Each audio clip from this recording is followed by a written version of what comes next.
में हम integral calculus की आगे प्रॉब्लम कंटिन्यू कर रहे हैं। आज का फर्स्ट क्वेश्चन है क्वेश्चन नंबर 37।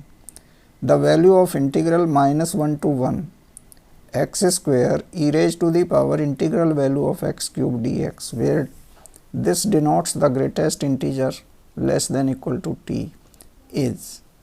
ये चार ऑप्शन दिए हुए हैं, इसमें हमें बताना होगा कि कौन सा ऑप्शन करेक्ट है। तो हम दिए हुए इंटीग्रल को लेकर चलते हैं। दिया हुआ इंटीग्रल है I equal to integral -1 to 1 x square e raise to the power integral value of x cube d x. इसको दो पार्ट में ब्रेक किया जा सकता है। Integral -1 to 0 x square e raise to the power integral value of x cube d x plus integral 0 to 1 x square e raise to the power integral value of x cube dx. This will be equal to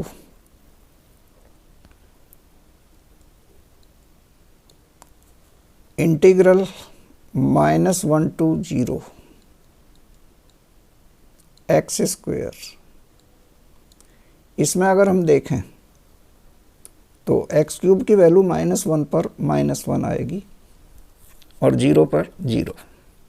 तो integral value इस interval में -1 to 0 में इसकी value हो जाएगी -1।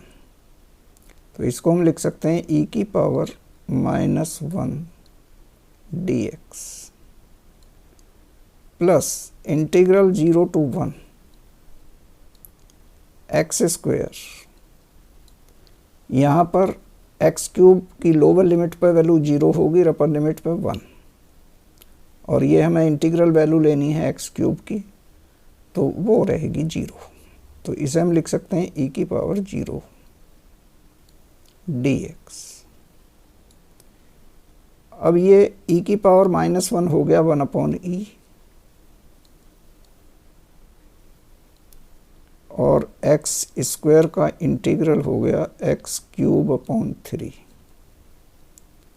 Limit -1 to 0 plus e की power 0 1 हो गया। ये इंटीग्रल आ जाएगा एक्स क्यूब अपॉन 3, लिमिट इसकी होगी 0 to 1। अब पहले इंटीग्रल में अपर लिमिट रखें तो वो 0 हो जाएगा। 1/e कांस्टेंट है, 1/e रहेगा, और लोअर लिमिट पे -1 है, ये माइनस माइनस लोअर लिमिट चूँकि माइनस साइन के साथ आती है, तो ये हो जाएगा 1/3 इंटू में, प्लस अपर लिमिट पे इसकी वैल्यू 1/3 आएगी, लोअर पे 0, तो 1/3। और अब इसको सिंप्लीफाई कर लें तो इसे क्या लिखा जा सकता है? This can be written as e+1/3e। ये डी ऑप्शन है, तो इस क्वेश्चन का डी ऑप्शन करेक्ट है। नेक्स्ट क्वेश्चन है question number 38। Question number 38 is for x greater than 0 fx equal to integral 1 to x log t upon 1 + t dt। Then we have to find the value of fe plus f1/e। और इसमें हमें बताना है कि कौन सा option correct है। चार ऑप्शन दिए हुए हैं,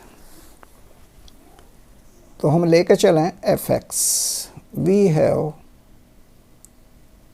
fx equal to integral 1 to x log t upon 1 + t d t. अब इसमें हमें जो वैल्यू निकालनी है वो निकालनी है F E plus F one upon E की। Therefore F E plus F one upon E will be equal to, F E में एफ एक्स में एक्स की जगह ई रख देंगे, तो ये हो जाएगा 1 to e log t upon t plus 1 या 1 plus T D T plus F one upon E हो जाएगा integral 1 to 1 upon E log t upon 1 plus T D T. और पहले इंटीग्रल को हम एज सच रख लें, integral 1 to e log t upon 1 plus T D T. इसमें हमने कोई चेंज नहीं किया, प्लस यहाँ पर t को मान लो हम 1 अपॉन यू पुट कर लें। We put t equal to 1 upon u in second part.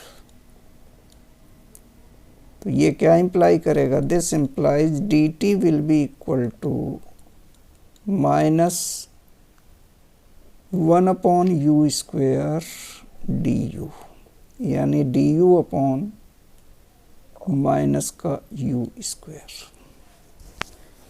ये वैल्यू इसमें पुट कर ली जाए तो t की वैल्यू जब 1 होगी u की वैल्यू भी 1 आएगी, तो लोअर लिमिट इसकी 1 ही रहेगी। और t की वैल्यू 1 अपॉन ई रखें तो u की वैल्यू e हो जाएगी। ये log 1 अपॉन यू हुआ, इसको हम लिख सकते हैं माइनस log u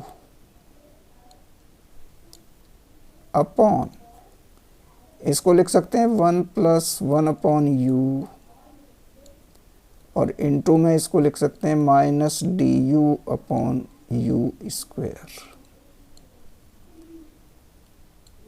अब इसमें u एलसीएम ले लें हम, तो एक u कैंसिल हो जाएगा, एक u इसके साथ आ जाएगा, और ये माइनस साइन दोनों आपस में कैंसिल हो जाएंगे।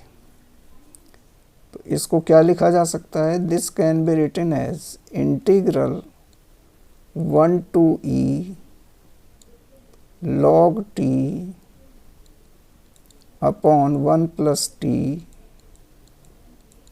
D T plus integral 1 to e ये log u। अब इसमें चूंकि लिमिट दोनों की एक ही है, डेफिनेट इंटीग्रल है, तो u को हम अल्टीमेटली t से रिप्लेस कर सकते हैं, तो इसे लिख सकते हैं log t अपॉन, एक तो ये t आएगा, एक ये 1 प्लस टी रहेगा, तो इसे लिख सकते हैं t into 1 plus T D T. u को t से रिप्लेस कर लिया है, इससे कोई फर्क नहीं पड़ता। अब इन दोनों को हम कंबाइंड कर लें,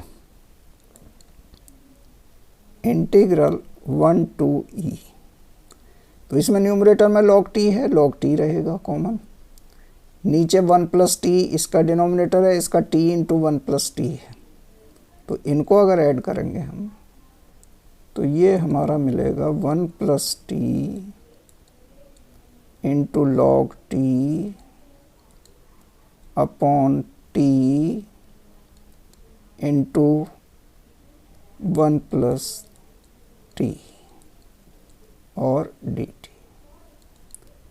ये 1 प्लस टी कैंसिल हो जाएगा, तो अब बचा ये log t upon T. log t को अगर हम z मान लें,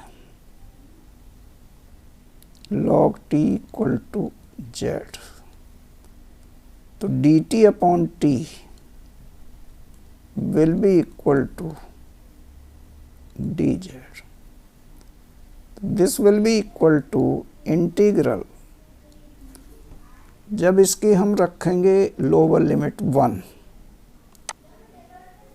तो z की वैल्यू आ जाएगी 0, चूंकि log 1 होता है 0, तो इधर हम लिख सकते हैं ये 0। और जब इसको t को रखेंगे e तो log e होता है 1, तो z की वैल्यू आ जाएगी 1। और ये dt अपॉन t, log t की जगह हमने लिख लिया z, और dt अपॉन t की जगह आ गया dz। This equal to z square upon 2 limit 0 to 1। Limit put कर लें तो ये 1/2 आ गया। तो 1/2 इसका आंसर हुआ, जो इसका सी ऑप्शन है। This is the answer. ये थी आज के वीडियो की 2 प्रॉब्लम्स इंटीग्रल कैलकुलस से रिलेटेड। वीडियो को लाइक और शेयर कीजिएगा, चैनल को सब्सक्राइब। Thank you.